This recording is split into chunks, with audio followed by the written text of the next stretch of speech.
This is a special edition of Talk City Greensboro, a weekly podcast featuring interviews and events happening around town. Tune in to Talk City Greensboro every week on iTunes, Stitcher, and Google Play, and download the podcast from Soundcloud. Welcome to this edition of Talk City Greensboro, produced by Greensboro Television Network. It's an easy way to stay in the know while you're on the go. Subscribe to Talk City so you can keep up with what's going on in the city of Greensboro. I'm your host, Josh Johnson, and with me in the studio for this special edition today is Sarah Healy.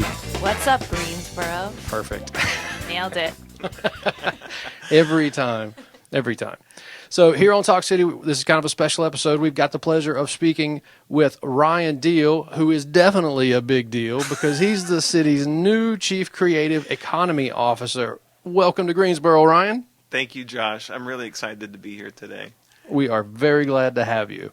So it's great to have you on the show. Thanks for being here. I understand we scooped you up from Charlotte, but you have Greensboro ties as you are a graduate of UNCG. Go Spartans. Go Spartans. Go Yep. Spartans. Woo. How does it feel to be back in Greensboro? It feels great. You know, Greensboro felt like a really great home when I was here in the early 2000s, and I honestly thought that I didn't ever want to leave at the time. And then life happened, and career opportunities happened, and I ended up in Charlotte for a good time. But as I've had the opportunity through the years to come back and visit for various reasons, it's always felt like a warm and special place, and that holds true today. So I'm really glad to be here. Well, we're glad to have you. We're glad to have you. I think it's meant to be. Yeah. Ryan, welcome. We're so happy to have you.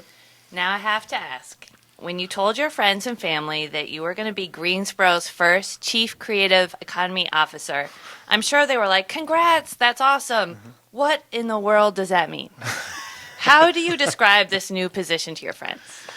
So the work for me is about understanding and developing the city sense around our role in ensuring a creative life for the residents, the visitors, and the newcomers to Greensboro. And so it's keeping a sort of a bird's eye view on what's working well and what isn't, what are the gaps, and then thinking around how we help to fill those and ensure that this is a vibrant place to live and work and play and all those things. It's important. We need that quality of life. That's right. Absolutely. So, Ryan, okay, I have to have a disclaimer here. Sarah always gets me with the script, so I'm going to go with it. Okay. Because you wrote it, and I appreciate it.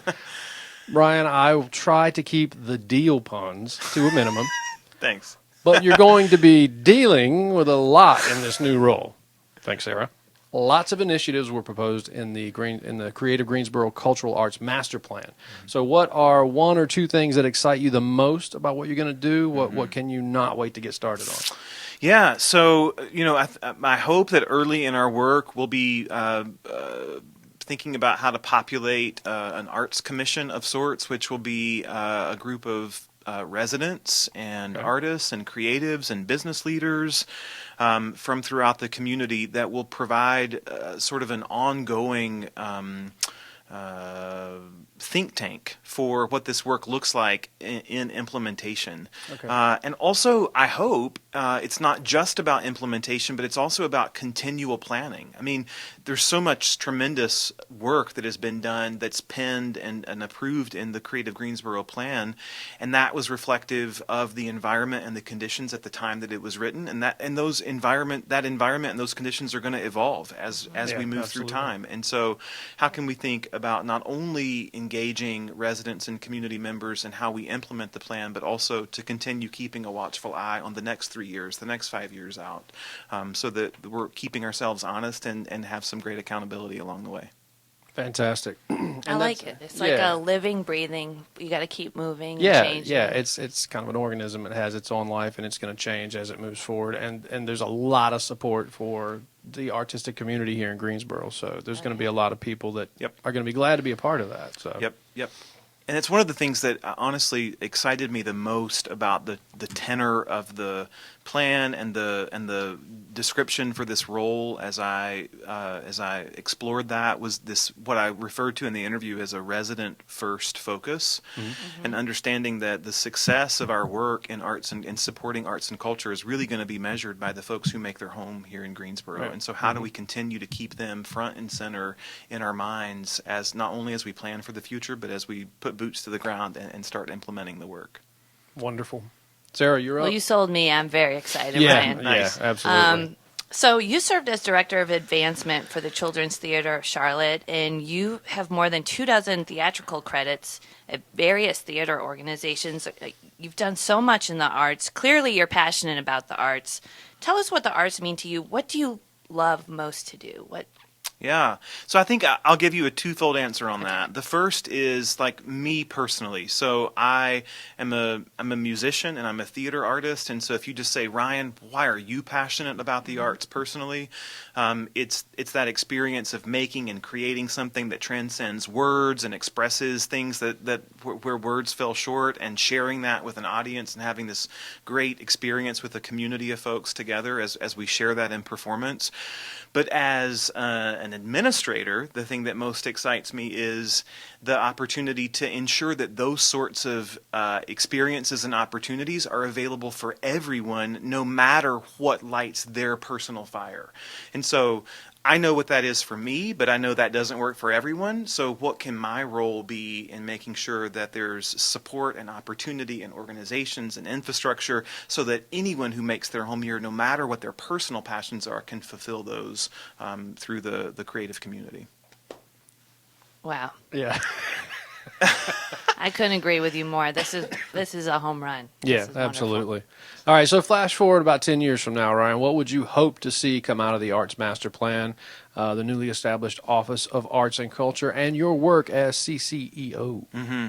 So we want Greensboro to have a calling card that is this is an important center for arts and culture, so that certainly folks who live here know that and experience that and believe that in their life in Greensboro, but that folks far and away understand that as well, that arts and culture become a magnet that draws people to Greensboro, whether it be just to visit or whether it be to move their business or their family and their home here. That's a really exciting long-term vision, and equally exciting is the work that we're going to do along the way that helps us get there. And so that's not what I'm most excited about next year, but it's what I'm most excited about 10 years out after we've really done the work, that we then have that identity. Yeah.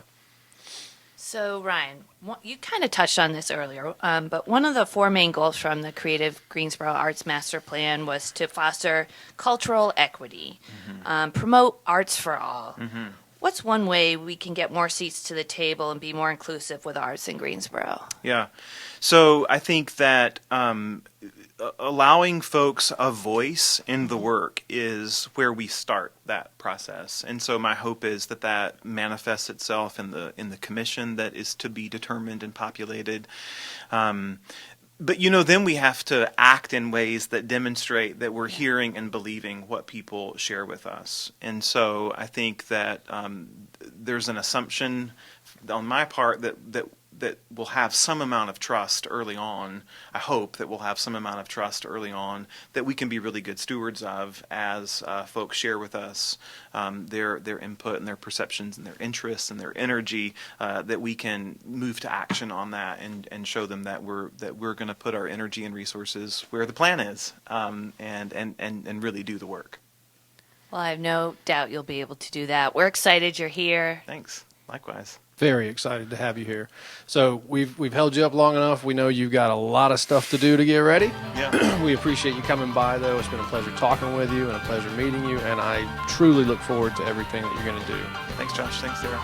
Thank you. And if you want to read more about the Creative Greensboro Arts Master Plan, what exactly is in this plan, go to www.greensboro-nc.gov/GCAMP. That's GCAMP. Thank you, Sarah. We appreciate that information. Again, Ryan, thanks for being on the show. And thank you, everybody, for tuning in to Talk City. Be sure to watch GTN, your official source for news and information about the city of Greensboro. GTN is available on Spectrum Channel 13, AT&T UVerse Channel 99, and North State Channel 31. GTN also streams live on the city's website at greensboro-nc.gov. This is Josh Johnson for Talk City Greensboro. Have a great one.